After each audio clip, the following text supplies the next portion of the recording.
Hey everyone, Kit Peng here. Let's talk about understanding emotional intelligence. So if we have not met before, again, my name is Kit.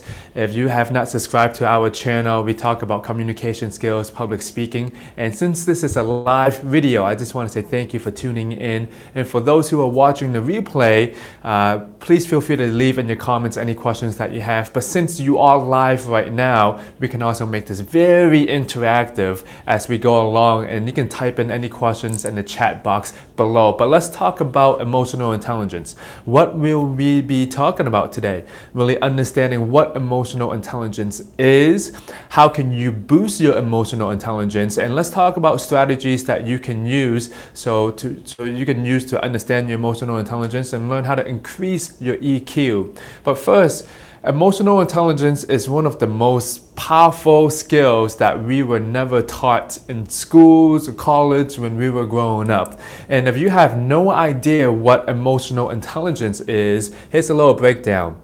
So think of it two ways. One is interpersonal intelligence and one is intrapersonal intelligence. So what the heck does that even mean? So intrapersonal intelligence is, do you know yourself? How aware of yourself, your emotions, and how do you manage your emotions? Interpersonal intelligence is how well do you know others, how well can you relate with others, and how well can you build relationships because you are aware of what other people are thinking about. So there is something called multiple intelligences too. Howard Gardner, he came up with 8 different types of intelligences. So basically how people learn, how they understand the world. And emotional intelligence are 2 of these intelligences actually combined together. And again, they are intrapersonal and interpersonal. So IQ and EQ is something completely different. So if you grew up in high school and you were taking a bunch of tests and people say, okay, you're going to go to college because you scored 500 on your IQ test or your SAT test, that's usually testing your IQ scores. But here's the thing, do you know someone who is super intelligent, but they have no friends or they don't have no people skills? That's where emotional intelligence comes in. But emotional intelligence, I just want to state again, is just not being aware of others. It's also being aware of yourself, your emotions along with other people's emotions, and knowing how to regulate off of that. Because most of the time, our emotions are ruling what we do every single day. And I want to quickly talk about that. We have 3 types of brains, okay? This is my drawings of the brains. I'm going to draw 3 circles.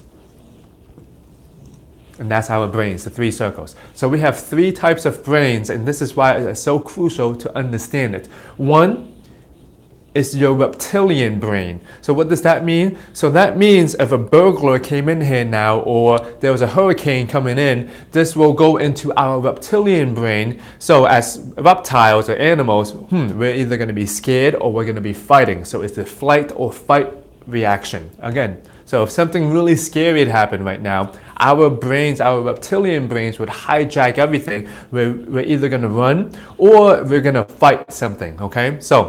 But nowadays, we're usually in an office environment, or there's not a lot of danger that happens to us now. So sometimes our reptilian brain just doesn't come alive as much. They still do in certain circumstances. But here's the next type of brain.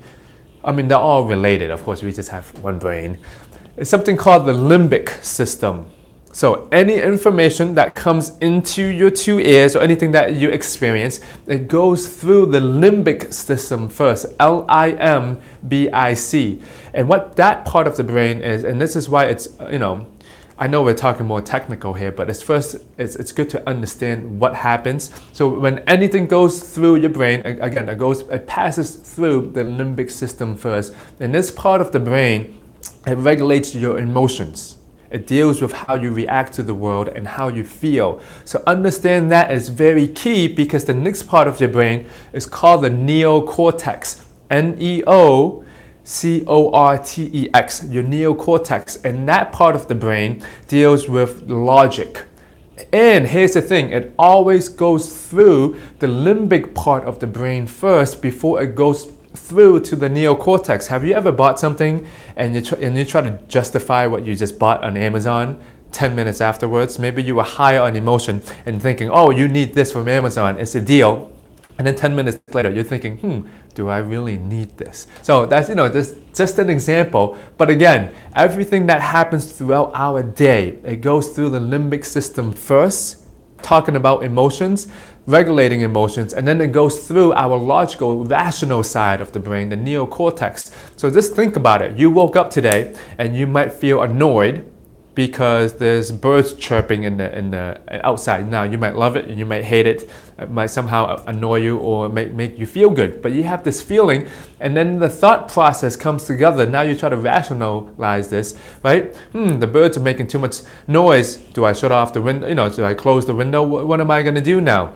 So again, this is why also, have you ever heard of the buzzword is storytelling? Why is storytelling so much more powerful than giving logic? Because this proves it just like that. Anything that when we get in, it goes through our emotional part of the brain first before it hits the logical side of our brain first. So if you are giving presentations, if you are talking to someone, how well are you relating to them with the emotional side? Same thing with yourself. Do you know how to, understand your emotions a little bit better than your logic? Because sometimes, here's the thing, we don't even know how to articulate our feelings. Usually, if someone were to ask you, oh, how are you doing today? Oh, I'm fine, I'm happy, I'm excited, I'm angry, I'm frustrated, I'm annoyed, I might be a little bit ticked off, but we use the same words over and over. Sometimes we don't even know how to regulate and articulate our emotions and feelings. So that's one of the first things to understand for emotional intelligence, is that emotions are so powerful because everything that we experience in life, it goes through the limbic system part of the brain. Now, in the next step, I want to draw, I'm going to break down emotional intelligence a little bit further. And if you like what I'm talking about right now, you can give a thumbs up, or if you want, subscribe to this channel. But if you have a piece of paper, if you don't, it's okay, you can use your brain. If you're listening to this on the replay right now, or if you're walking along the way, you can also listen to this too. I can try to explain it. But if you do have a piece of paper in front of you, because when you write things down, you get more knowledge that way. It'll stick to your brain a little bit longer than just watching this video or listening to it. So if you are drawing with me, you can draw in your mind or you can draw on a piece of paper. We're going to have 4 parts, right? On the top is yourself and others, and on the left side is regulation and recognition. So we have recognition on the top and regulation on the bottom. If you want to understand emotional intelligence, these are the 4 quadrants that we're going to just build off of today. So again, you have self, others, recognition on the top, regulation on the bottom. And let's talk about self first. The first part is self-awareness. So what does this actually mean? Throughout your day, do you know how you are feeling? Are you aware of your emotions? And are you aware of the story that's going on throughout your life? I'm going to get into these a little bit more later too, but I want to explain all of them first. The second part is, here's the thing, once you are aware of how you are feeling, only then can you manage it. So this is self-management. So again, the first part is only recognition of it. Are you aware of your feelings? Are you aware of the emotions that you get? Are you aware of why you're stressed out? So if you are aware of it, so for example, let's say I get 100 emails. 100 emails come into my inbox, and now I'm thinking, oh, I feel stressed out because I have to answer all of them at the same time. You see, I get 100 emails and I am aware that I get stressed out because I feel like I have to answer all of them. Now, the second part is self-regulation. Since I am aware that I am stressed out, do I know how to manage my emotions so the actions that I take are good for me? So here's what I mean. You always go through these 4 different situations. A situation happens, I get 100 emails, and then what's next? You get a feeling. I get 100 emails, and then I feel stressed out. And then the third thing that happens are your thoughts. What are you thinking because you feel stressed out because there are 100 emails in your inbox? I was going to say email box. And then the fourth is you take an action because of your thoughts and feelings because of the situation that happened in the first place. So if you really think about it, okay, a situation happens first, you get a feeling off of that situation. So if the birds are chirping in the morning, you wake up, you feel one way, and then you start thinking, your thought process happens, and then you take action based off of your thoughts and your feelings. So if you do not know how you are feeling, how can you manage how are you feeling in the first place? So again, this is so powerful because if I know, for example, this is true myself, I get 100 emails, I feel stressed out, I feel like I have to answer all of them, and my action is I grab a bag of chips. Okay? Now, if I want to fix that, now I have to understand, why did I get stressed out in the first place? Oh, because of the 100 emails. Now, next time it happens to me, I would know how to manage myself a little bit better. I want to just walk through the next part. Others and recognition. So what does that actually mean? Social awareness. Are you aware of other people? So we can break this down into, again, others and recognition.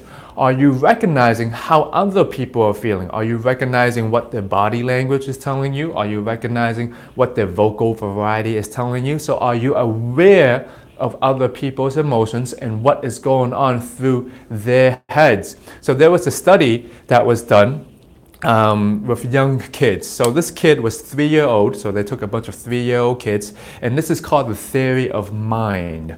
If there was a 3-year-old kid in the room and there was another adult in the room, okay, and you give the adult a marker, and the kid sees, okay, now the adult has the marker, but if the adult leaves the room and then puts the marker on the table, and a stranger comes in, and the stranger takes the marker and leaves the room, the first adult comes, okay, stay with me, the first adult comes back. Now, if we ask the kid, if the adult knows where the marker is, the kid will say, oh yeah, the adult knows that the stranger came and took the marker. You see what I'm saying here? As a 3-year-old, the 3-year-old thinks everyone knows what he or she is thinking about in their brains because they saw it. I'm going to say that again. As a 3-year-old, they think everyone knows what happened or what's going on in their head. When you get to the age of 5 years old or 7 years old, when you get a little bit older, and the same thing happens, the adult comes in, leaves the marker on the table, a stranger comes in, takes the marker, okay? The 5-year-old would say, hey, the adult did not know that the stranger came in and took the marker. So that means the adult does not know the stranger has the marker. They are aware now that the adult knows that he or she was not in the room, so they must have not known that the stranger took the marker. So theory of mind, and that carries through our adult lives because we cannot read people's minds. But how often in a day, I'm going to ask you this, how often in a day do you communicate to yourself, you're on the train, you're in the car, or even right now, and you have the same conversation over and over in your head, and then when you talk to someone, you might magically think they know what you're thinking about because you've been thinking about it the whole day. Isn't it? That's communication, isn't it? They have not been thinking about what's going on in your head the whole entire day because they have been thinking about what's going on in their mind. So that's why ineffective communication is people don't know how to really explain what has been going on in their minds out to the person that they're talking to right now. So are you aware, right? Not just of their feelings too, but what they are thinking about, and that goes to another level. So a question for you, if you are talking to someone right now, how many people are actually there? There's 4. You and your mindset, that person and his or her mindset. So that means if you want to be a good listener, do you know how to just pause and pause your mind and pause your mouth? Because you know you can be talking and thinking a billion things at the same time. So when you are aware of others, you're just not aware of what they're actually saying. You're aware of, maybe the experience, what's been going on throughout the day. Here's the thing. I'm going to go on, I went on a little bit long to that one. Others and regulation. This is the part where you build relationships. Because only when you are aware of others and when you are aware of yourself and how to manage your emotions, can you then go on to building fulfilling relationships. So if you look at the diagram now, when you are aware, I'm going to draw an arrow, and because only, here's the thing, if you were a fitness instructor, would you hire a fitness instructor if the fitness instructor was not fit? Most people will say, no, I'm not going to hire you. You're not fit. You don't know anything about fitness, right? Because if you are fit, anyway, same exact thing. If you don't know how to manage your emotions, how can you be aware of other people's emotions if you don't understand it yourself? Same question, can you be a good listener if you don't know how to listen to yourself? Nowadays, we go to meeting, we think we're walking, but we're actually running. We try to, how often in the day do you say to someone, how are you doing? But how often in one day do you say, how am I doing?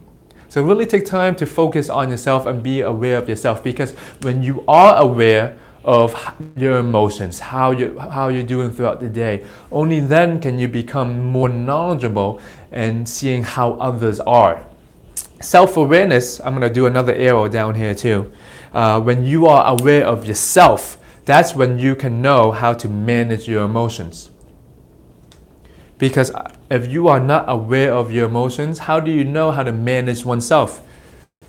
And then only after you know how to manage yourself and manage your emotions, and you are aware of others, can you go on to the fourth quadrant and build authentic, long-lasting relationships. So I know this is a lot in a nutshell, but this is what emotional intelligence is. If you want to understand the basics of emotional intelligence, it's basically, are you aware of yourself? Do you know how to manage your emotions? And are you aware of others? And do you know how to build relationships because you are aware of yourself and how to manage your emotions and other people's feelings too? Does that all make sense? Leave in the comments below, or if you're on a desktop, there's a chat box to your right side. If you have any questions at any time, please feel free to. This is interactive and live too. So if you have any questions, or if you like what I'm saying, let me know, because sometimes when it's a live event, I don't know if I'm just talking to the screen, I'm just writing on the board. I love to get some interactions, or if you like what I'm saying, you can press the like button. So emotional intelligence. Now, I want to walk through all of this and give you some strategies of knowing how to regulate your emotions, manage your emotions, and deal with other people too. Did you all take this down? I'm going to erase it pretty soon. So, self-recognition plus self-regulation plus other recognition and other regulation. That makes sense, doesn't it? Okay, for the remainder of the time, unless you have any questions, we're going to go through this word, KNOW. And this is the foundation that you can use to boost your emotional intelligence. Yes, you can boost your emotional intelligence because you can become more aware of yourself and others. Does that make sense now? It's like boosting your IQ. Now you're just boosting your understanding of yourself. Wow. The K stands for know. And this is talking to your first quadrant, basically. I'm going to give you a few different things. Do you know the story that you are going throughout your day? So every single day, we tell ourselves our stories, okay? You might be saying, if you have a piece of paper right now, or if you want to do this exercise a little bit later, do you know how your story affects you? What I mean by stories is, you might be saying to yourself, I'm not a good leader because I haven't managed a team before. Or if you are an expert and you want to teach something new, you might be saying to yourself, I have not taught people to be in relationships before. I cannot be a relationship coach. Or you might be doubting yourself in different ways, or your story could be, I might not be the most fit person. Maybe I'm not good for other people and for dating right now before I have to get into shape, right? What story are you telling yourself every single day? And do you know these stories that's happening every single day throughout yourself? So if you take a moment now, I really want you to think of your day today. When you woke up, what were you thinking about? Were you thinking about all the work that you have to do? Here's the thing, that's your story too, because you're telling yourself in your story, wow, I have so much work to do. I need to do my work, and that's my priority, right? So when you woke up today, what were you thinking about? Were you excited about your day? Were you thinking you have a lot of work to do? Do you know what story you were telling yourself? Do you know? So, for another example of a story, if you woke up today and till the end of the day, what would your story be for today? Think about it, okay? Lunchtime, dinner time, breakfast time, what was your story that you had or going through right now? So you woke up, what did you do? Maybe if you have cats or pets, your first thought was you have to feed the cats, or maybe you have to meditate, or maybe you have to do yoga. These are the things that you find important in your story. Now what happened, it's still kind of lunchtime right now, but maybe you popped on here right now because you think this is important for you to understand this knowledge. So why is this understanding emotional intelligence important for you? Is it because you want to do better in your career? Is it because you're finding a new job? Is it because you want to become a better leader? Is it because you just want to understand emotional intelligence better? What is your story, and do you understand why that story and why is it affecting you? Because do you know why? If you want, let's say you're tuning into this right now and you want to understand emotional intelligence a little bit further, and thank you for tuning in for so long right now. Do you know how this is affecting you? What I mean is, you've been on for, let's say, 20 minutes right now, and you're using the most valuable asset that you have, your time. Do you know how you are spending your time and how this video is affecting you and the information that you're taking in? So one is, do you know how your story is affecting you? Another example is, if you write in journals, right? At the end of the night, you might say, okay, I'm going to write in my journal, this is what happened to me today, right? Think of it, and you just have to break that down a little bit further. How is your story, or what are you writing down today, is affecting you? The second you have to do is, do you know what your beliefs and your emotions and your values are? Now, in my wallet, I keep a list of my values. Now, again, I do want to follow this every single day, but these are my values and my true beliefs. If you understand this about me, you're going to understand me a lot more as a person. But most of the time, as human beings, we strive to live our beliefs and values, right? Because if you don't know what's important to you, how can you go out throughout your life? Because your values and beliefs will be out of sync with your reality. We all make up our values and our beliefs, because think of it this way: any organization, any show that you watch, anything that we do in life, they have their own sets of beliefs and their sets of value. Think of an organization that you belong to, or think of a restaurant that you just went into if you just got lunch. They have their own values, they have their own beliefs, because this is what helps runs their world. So I want to ask you the same question. Do you know your values and your beliefs? Because this is part of self-awareness. If we do not know what our values are and what our beliefs are, then what is our reality of the world? So I'm just going to list mine out really quickly. And I have 1, 2, 3, 4, 5, 6, 7, 8. I have 8 values. Now again, I am trying to live this every single day. That's why I keep it in my wallet, so I can look it over sometimes, and to remind myself, because sometimes we forget, or I forget often too. So my first one is integrity, live an honest life. Second is balance. How can I balance my mind, my body, and life? So I have a morning routine, an afternoon routine, an evening routine, and I use an app called Headspace, and I meditate 10 minutes in the morning, 10 minutes in the afternoon. I wash my face. That's also in my routine. I wash my face in the afternoon, and then I meditate. And then in the evening, I set this out, 5 minutes, I'm going to brush my teeth. Next 10 minutes, I'm going to play with the cats. 10 minutes, I'm going to meditate, and then I'm going to journal for the next day. So that's what balance means to me. And then I wrote the daily 3: eat healthy, fit, and well rested. This to me is more important than making money. Someone who is successful, this is what success means to me. And then I said 4th, love my wife, my family, friends, and others.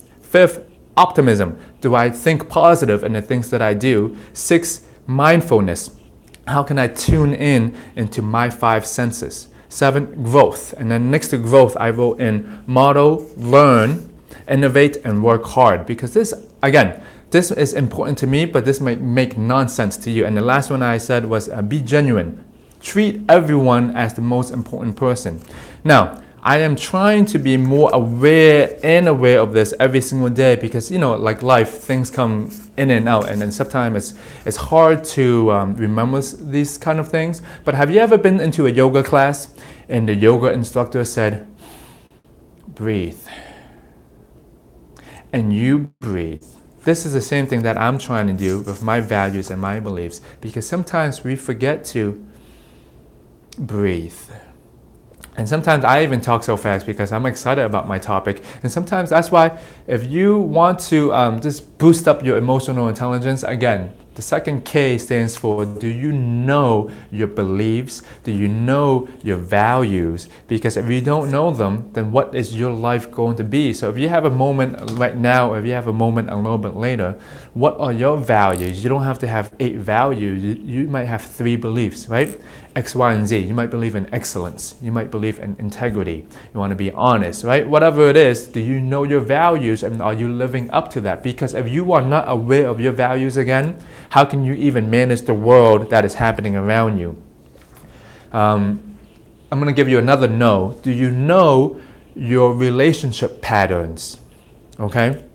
What I mean by that is, if you have ever studied psychology, or even if you watch a bunch of TV shows, let's say Jerry Springer, okay, you guys remember Jerry Springer? Now, people on that show, they might be cheating on everyone, or they might have relationship problems. And what do they talk about? How are their relationships with their family? How are their relationships growing up and with their friends? Do you know what kind of past relationship patterns that you have been in? So, oftentimes, we think of our relationships as we see them. Sometimes we might be buddies with these people, or sometimes we might be in a frustrating relationship. But you are in your position and you are placing yourself in that position of a relationship because of how you grew up, your culture, your experiences. And if you think about it, think of the 5 people that you surround yourself with. Now, they can be co-workers, they can be friends, people that you text every single day.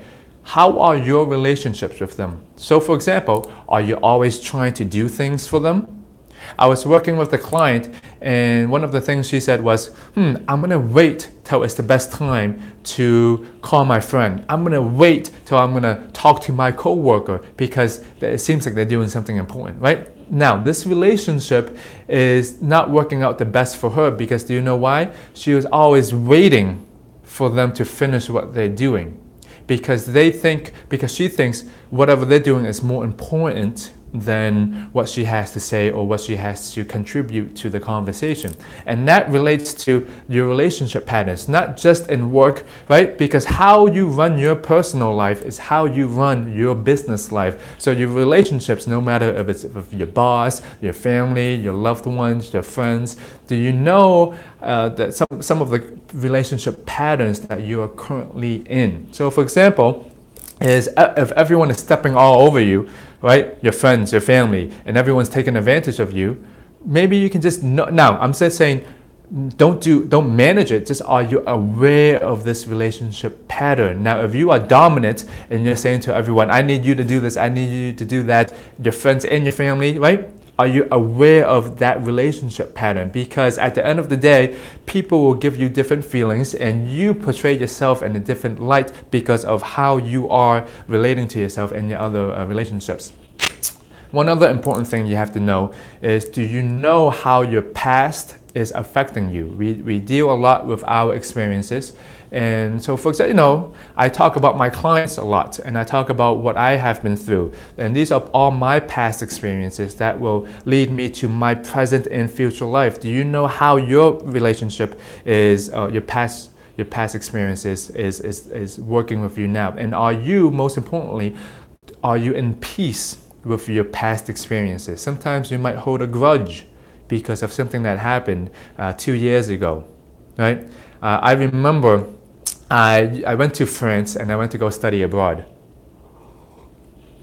And one of the people that was traveling with me, she said, Kit, can I borrow $50? I was like, high school broke kid. I wasn't working, and I gave her $50, and she never returned it. She went to the same college I did, and you know what I did? I did not talk to her because she never gave back the $50. Even after the study abroad program, I said, "Hey, I lent you $50. Can you return it back to me?" Even in college and after college, she still did not give me $50 back. Now, that used to tick me off every single time I see her, but now I am at peace with that. I'm just saying that's her. That's not my issue. Why is this issue bugging me so much? So are you in peace with your past experiences and your past culture, how you grew up, something that even happened yesterday? Because these things may stick with you every single day, right? Hey, you guys have any questions right now? Let me know. There's a chat box. If you have any questions, if you like what I'm talking about, let me know too. I'm going to go to the N really quickly. And the N is neglecting. So I'm going to break these down too. So the K and the N, that is dealing with self. And the O and the W, that is dealing with others. So I'm just really breaking down that 4 quadrants into the word no, so it's easier to remember. Neglecting. Are you okay, now we just first talked about, do you know yourself? Do you know what kind of relationship patterns you go through? Do you know your beliefs? Do you know your emotions? Do you know what's happening to you? Next, are you neglecting because of how you are feeling? I'm just going to give several tips. Are you neglecting your breath? That's very important, because once you know you're stressed, or once you know you're happy, whatever it is, do you know, and are you neglecting how you are breathing? Every single time we feel something happy or sad, our breath takes over. There was once an actor, and he said, do you know who is the most confident person? He said, how do you know who is the most confident person in the room? What do you think? Type it in the comments. How do you know who is the most confident person in a meeting or in a networking situation? How do you know? And he said, the most confident person in the room is the person who knows how to control his or her breath and is the most calm at that moment, right? Even calm or excited, but that person knows how to manage their breath. So think about it this way. Are you neglecting your breath throughout the day? Because part of managing oneself is just not just managing your emotions, because once you take motion creates emotion. If you don't breathe when you're stressed out, you're going to be even more stressed out, and everything's going to happen around you. Let's say you're stressed out and you know how to manage your breath,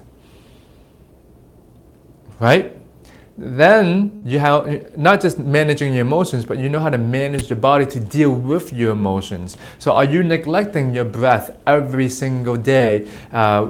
When you wake up in the morning, when you go through in the afternoon, when you go through in the nighttime, are you taking time to pause and to breathe again? You know, every single time you take a breath, you think about how you're feeling, right? Really, take a breath right now. If you take a breath together and you breathe out, how is your body feeling? Are your shoulders tensed? Is there tension in your head? Right? Are you having a headache? Right? One of my voice actress friends, she said every single day, warm up your voice. And she said if you're not driving right now, you can do this with me. Just put your 2 hands, put it on your throat area, and she said, Kit, every single day we talk so much, and then sometimes we stress our vocal cords out, but you can just take the hands and relax your throat, right? Just by doing this and taking a breath, you might just feel a lot more at ease. So are you neglecting your breath? Okay, next I want to talk about, are you neglecting, which comes on with breath, are you neglecting self-care? How can you manage others when you don't know how to manage yourself? Often, again, we tend to say, hey, how can I help you? How can I help that? But do you take enough time in your day to really care about yourself, what you're going through? Because part of management, just managing yourself, is definitely knowing how to take care of yourself. If you're watching this right now, you are someone who likes to learn. If you're watching this right now, you are someone who is consistently, I'm thinking, helping others. But you have to know how to take care of yourself.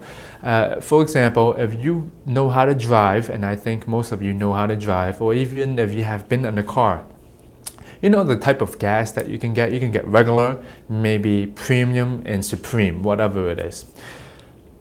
Same exact thing. What are you putting in your car? Could it be just a regular gas?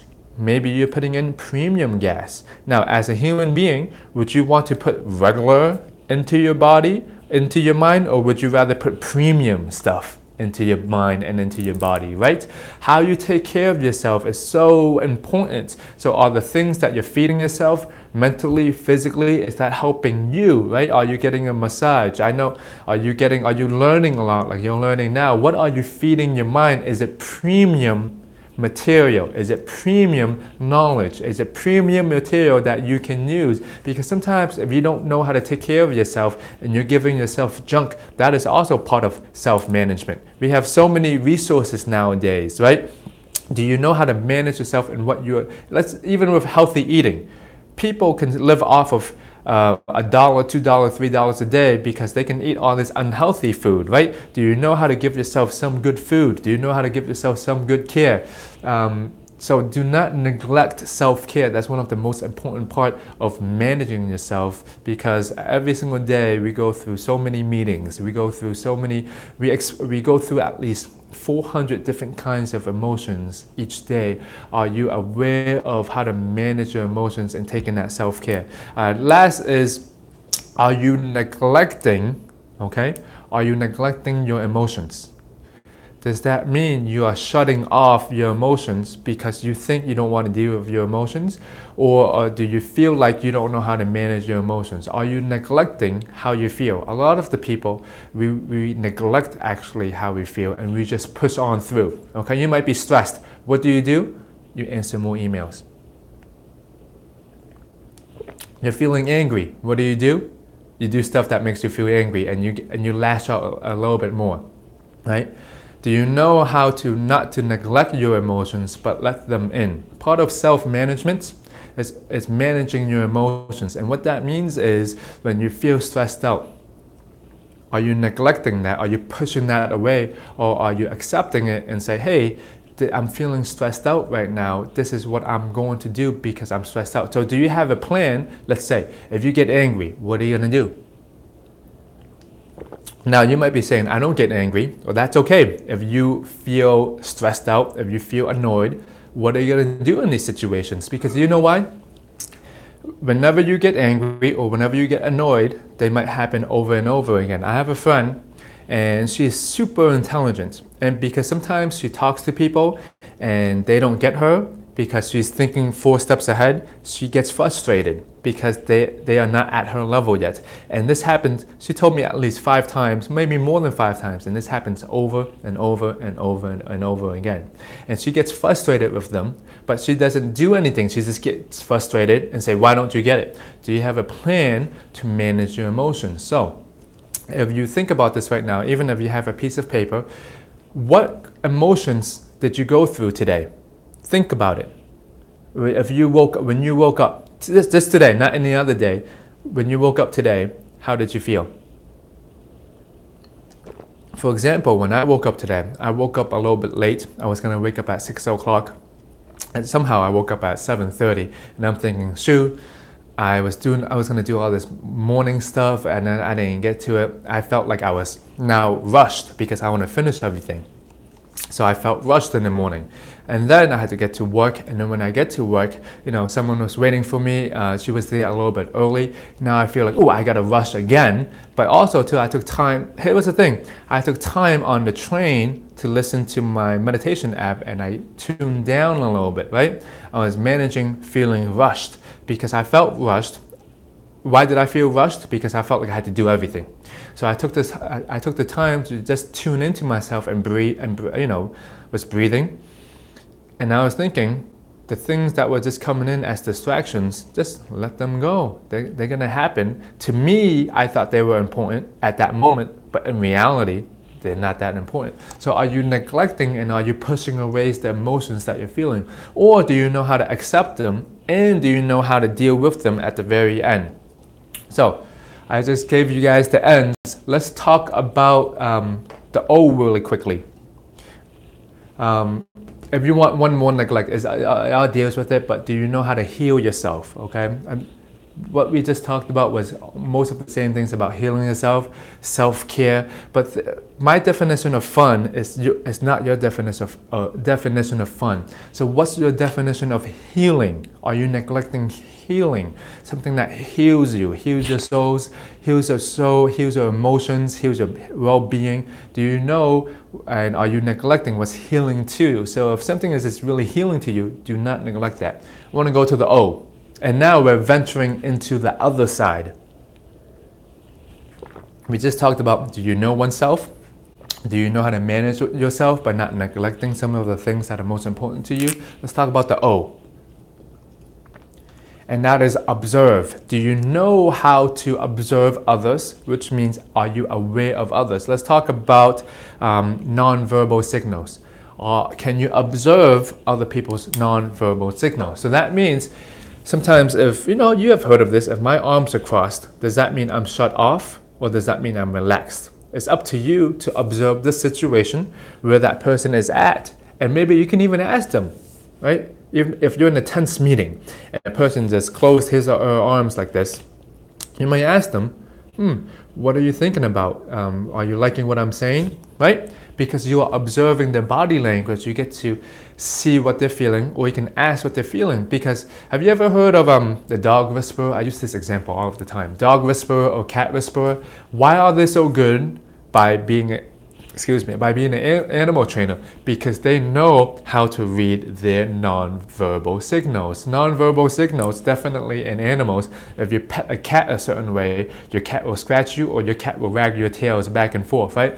As human beings, we do this all of the time, but we are not actually aware of their body language, how they express their voice. So are you observing that? If you want to take an exercise today, just when you talk to your next conversational partner, don't talk too much. Be there and be present and observe how that person is non-verbally.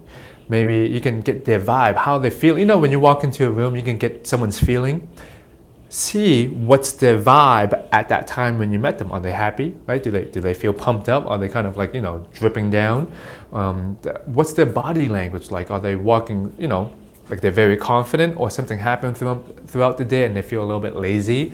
How's their voice? Are they really speaking with enthusiasm, or do they seem like they are just bored to death, right?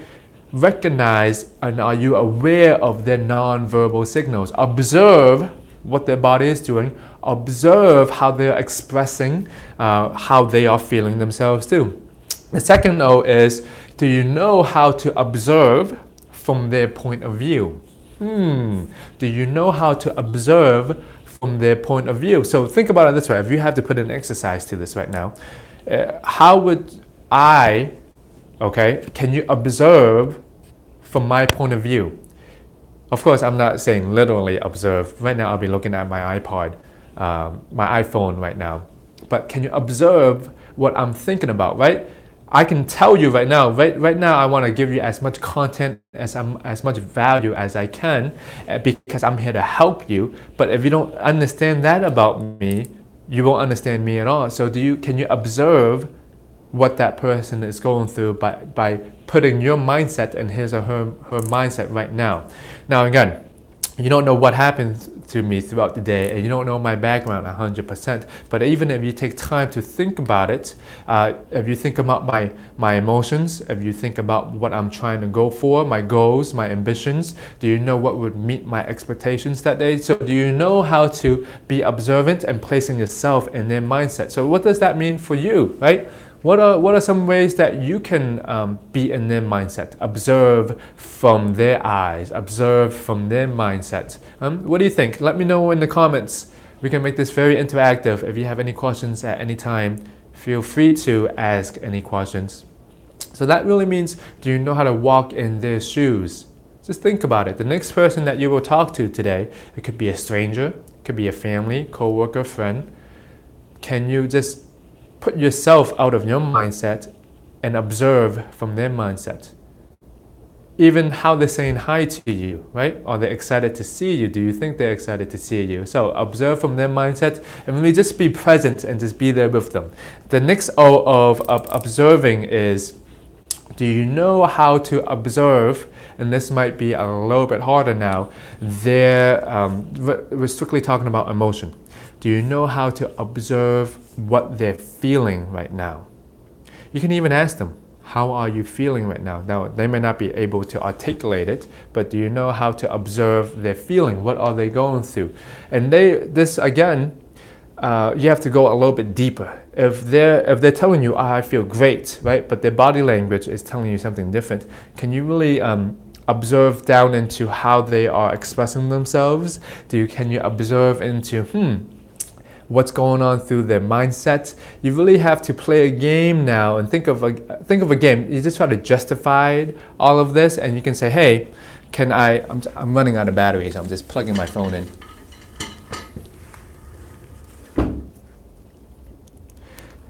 So observation is really, really key, because what do FBI agents do? What do detectives do? They know how to understand the key of observing. So really understand the emotions. If you want to walk through a framework of observing the emotions, think about this.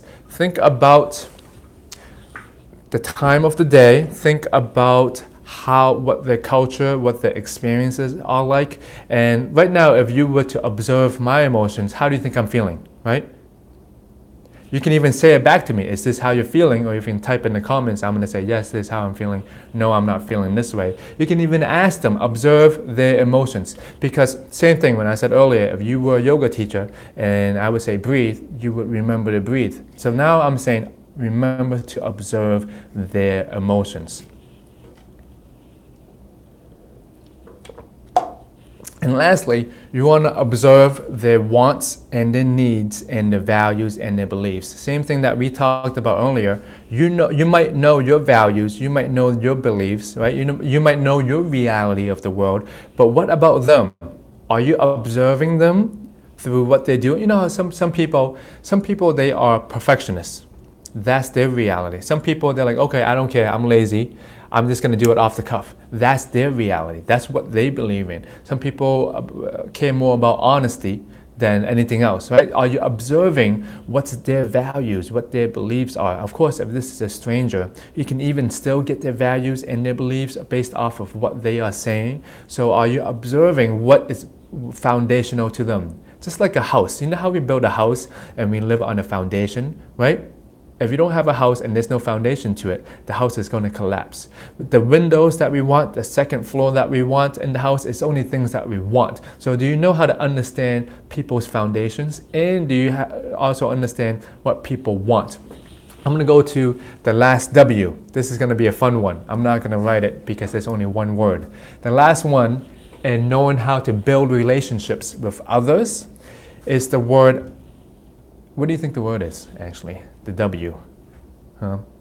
W. It's a hard word. I had to think about this for a while to make everything make sense. I actually went on Google to try to piece it together too. What does the word W mean? We talked about knowing oneself, knowing how to manage oneself, and then how do we observe others. This word might be a shock to you, but the W means Willy Wonka. That's right, Willy Wonka. Have you ever seen Willy Wonka? So if you have not seen Willy Wonka, he's in this purple hat. When I was doing some research about this, especially about this topic, some people said Willy Wonka is a psychopath.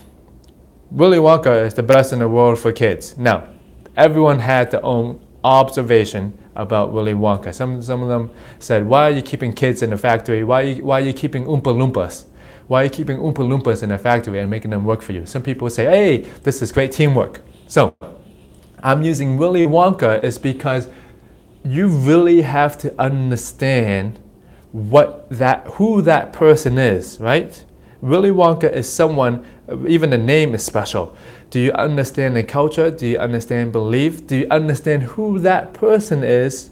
And is that person a good friend? Will that person be a good friend for you? Will that person be a good fit for you to build a relationship with? Now, if you understand who Willy Wonka is, you might not want to be friends with Willy Wonka. If you are a kid, you might just want free candy, but as a kid, you might not know what alternative motives that he has as well. Why does he want to give you candy and play a game with you, right?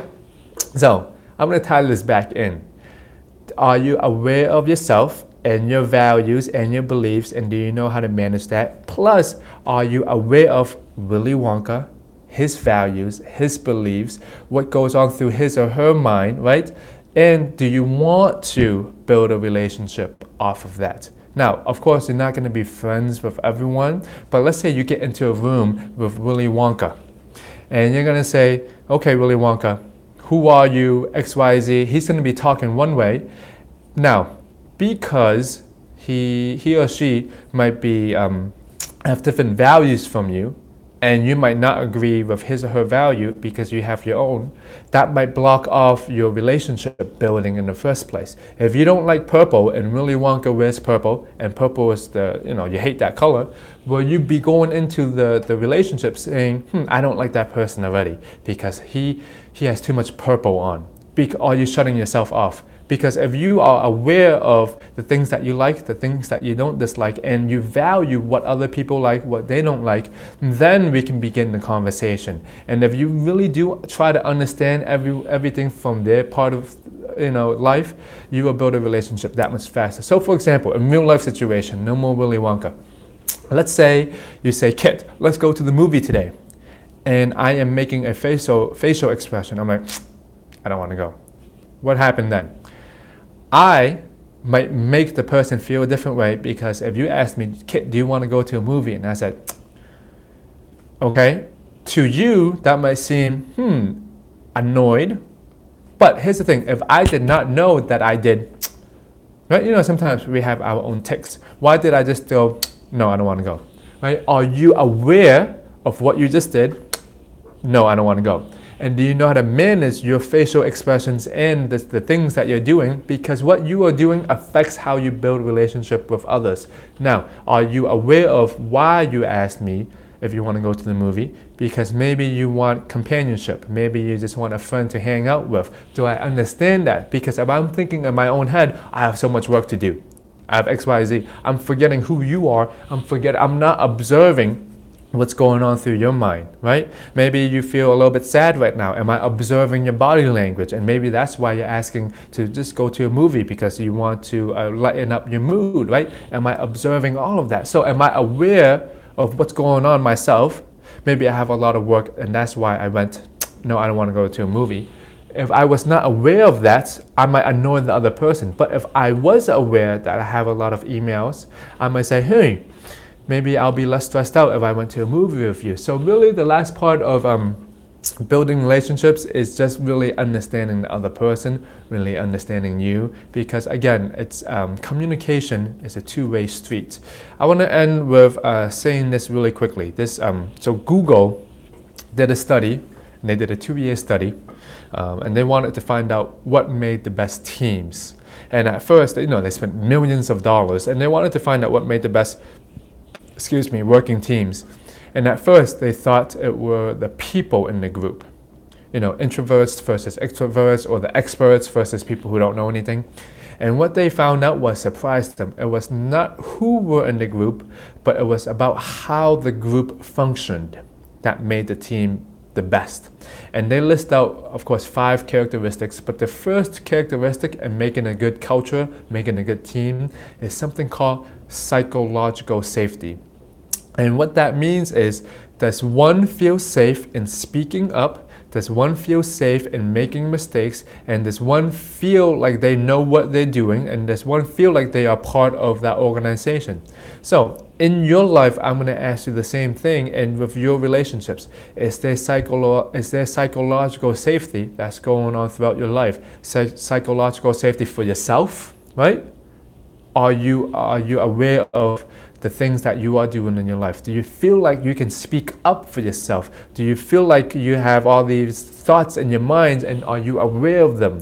Are you managing yourself, and is there psychological safety for yourself in the world that you're going through? Sometimes, for example, if you are angry all the time, you are more destructive to yourself than anyone else.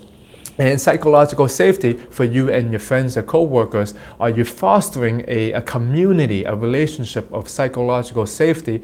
Because if you really think about it, if you are in a group and everyone feels safe to speak up, that really means everyone in the group needs to understand where I'm coming from.